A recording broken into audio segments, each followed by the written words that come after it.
नमस्कार, जय हिंद साथियों।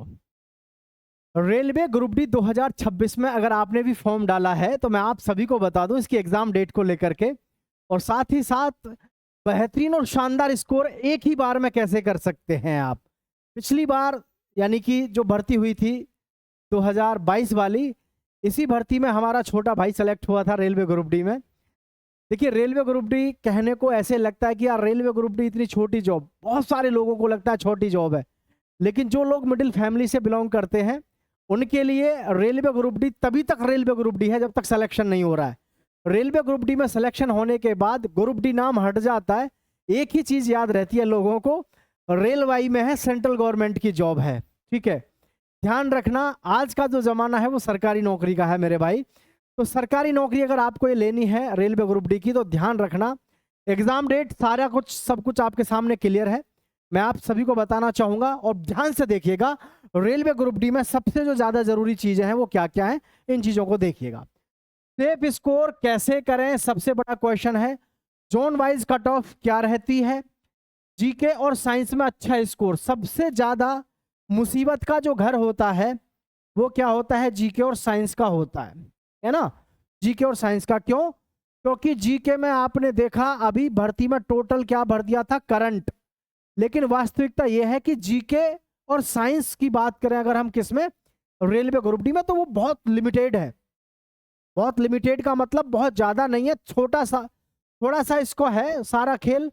बस इसको समझ गया जो आदमी वो मार खाएगा नहीं। इसलिए जीके और साइंस के लिए तो एक ही बात ध्यान रखो, प्ले स्टोर से डाउनलोड करो रुद्रनेश क्लासेस, प्ले स्टोर से। ठीक है, इतने जबरदस्त हैवी नोट्स हैं आपके लिए जीके साइंस के, इतने जबरदस्त और हैवी हैं, ज्यादा प्राइस भी नहीं है, 71 रुपीज है। मैं ये कह रहा हूँ ठीक से अगर आपने कर लिया ना तो आपको ये समझ लो कि पीछे मुड़कर देखने की जरूरत नहीं पड़ेगी। ठीक है, पिछली बार की जो भर्ती हुई है, हर भर्ती में उठा के देख लो, जबरदस्त तरीके का हमारा परफॉर्मेंस मिलता है। ठीक है, तो ये तो चीज है आपके काम की है ही है। अब सबसे मेन चीज है सेफ स्कोर कैसे करें। सेफ स्कोर सबसे ज्यादा जो डिपेंड करता है वो हमारा जीके पे और साइंस पे करता है। क्यों? क्योंकि देखो इसमें सब सारी कहानी है। जैसे मैथ्स और रीजनिंग की बात करें तो हर बालक मैथ्स और रीजनिंग जबरदस्त करके आएगा, इसमें कोई शक संदेह वाली बात है नहीं। ठीक है, समझ रहे हैं, हर बालक करके आएगा भाई। आपको पता है इसमें आपका जीके हो गया, साइंस हो गया, मैथ्स हो गया, रीजनिंग हो गया। ठीक है, तो यहां जो सारा जो खेल बचेगा आपका वो बचेगा किसका, जीके का और साइंस का। जीके आएगी 20 नंबर की, यानी 20% आएंगे जीके के। ठीक है, साइंस आएगी आपकी 25 की, और जी मैथ्स भी आएगा आपका 25 का। ठीक है, और रीजनिंग आएगी आपकी कितने की भाई, 30 की। तो ये समझ लो हर बालक अच्छा स्कोर करके आएगा मैथ में भी और रीजनिंग में भी। लेकिन यहाँ जो सारा खेल होगा हमारा ये 45 नंबर का जो होगा, क्योंकि जो कट ऑफ है, कट ऑफ कहाँ रहती है आपको सबको पता होना चाहिए। जो हमारी कट ऑफ है वो कितने पे घूमती है भाई। हमारा जो भाई सेलेक्ट हुआ था, हमें इतनी पता है कि लगभग इसकी कट ऑफ जो है जोन वाइज 40 से शुरू होकर के 71 पे लास्ट हो गई थी। 71 या तो गई थी रांची की या गई थी चंडीगढ़ की। ठीक है, या गई थी चंडीगढ़ की, दो की गई थी बस 71 पे, नहीं बाकी सबकी 65 और 70 के बीच में ही रही सभी की। सबसे ज्यादा हाईएस्ट कट ऑफ रांची की गई थी या चंडीगढ़ की गई थी। ठीक है, तो इसमें एक बात समझना आप सभी ध्यान से, अगर वास्तविकता में आप समझें, जैसे मैथ्स है आपका, तो मैथ्स में 25 में से अगर आपने ज्यादा भी नहीं है 17% तो बना दिए आपने कम से कम, किसमें, मैथ्स में बना दिए 17। ठीक है, और देखो रीजनिंग की बात है तो रीजनिंग में आपको कम से भी कम बनाने पड़ेंगे 26%। ठीक है, जब 26% आप यहां से बना देंगे तो ये हो गया आपके 43। ठीक है, 43% आपके कहां से हो जाते हैं, केवल मैथ और रीजनिंग से हो जाते हैं, अगर आप यहां से इस तरह स्कोर निकाल देते हैं। ठीक है, ये लेकिन निकालना पड़ेगा। अगर आपने 43 नंबर का स्कोर यहां से निकाल दिया, उसके बाद में आपका सारा जो खेल बचता है वो किसका बचता है, जीके का और साइंस का।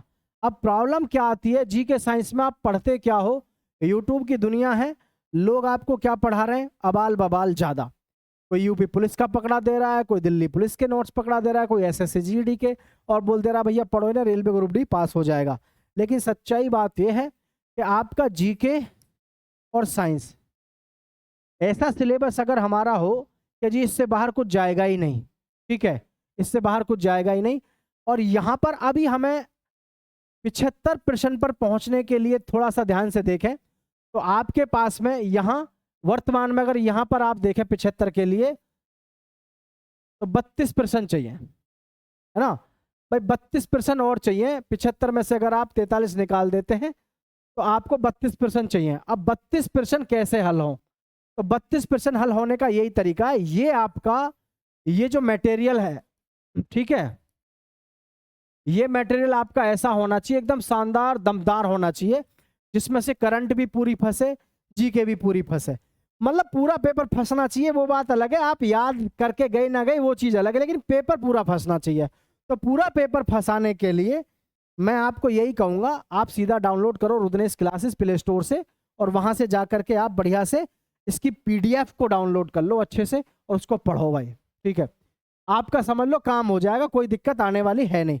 फिर आपका स्कोर आप समझ रहे हैं कहाँ पर पहुँचेगा, समझ रहे हैं, आपका स्कोर कम से कम पहुँचेगा 75 पे, और आज तक लास्ट गई है 71 पे, हो सकता है 72 चली जाए, 73 चली जाए।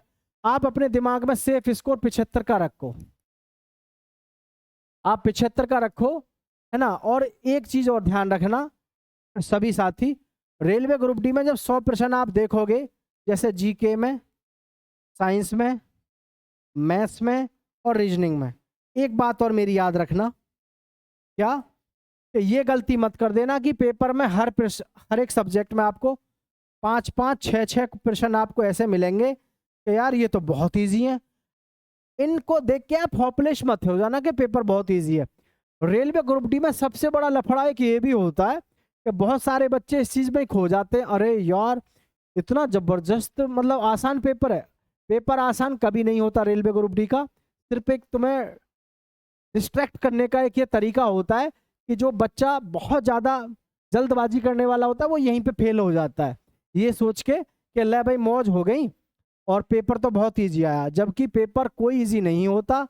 हर पेपर में अलग लेवल की स्ट्रेटेजी होती है, लेकिन रेलवे ग्रुप डी में कुछ इस तरीके की स्ट्रेटेजी होती है कि जैसे 100 प्रश्न है, मैंने जो नीचे उदाहरण दिया वो थोड़ा अलग लेवल से था, इसमें से कम 40% पेपर आपको आसान मिलेगा, 40%।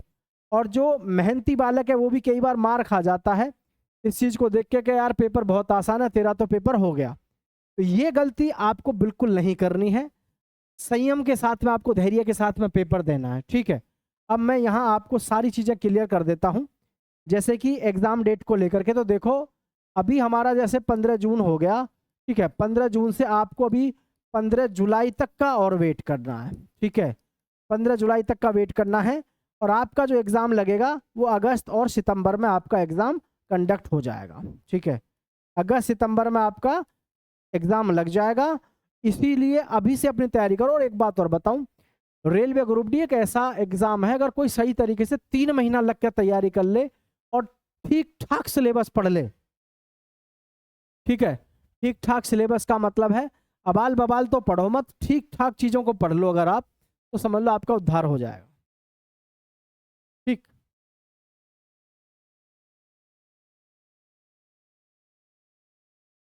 तो सभी साथी चैनल को सब्सक्राइब करना, दोस्तों के साथ शेयर करना। जय हिंद।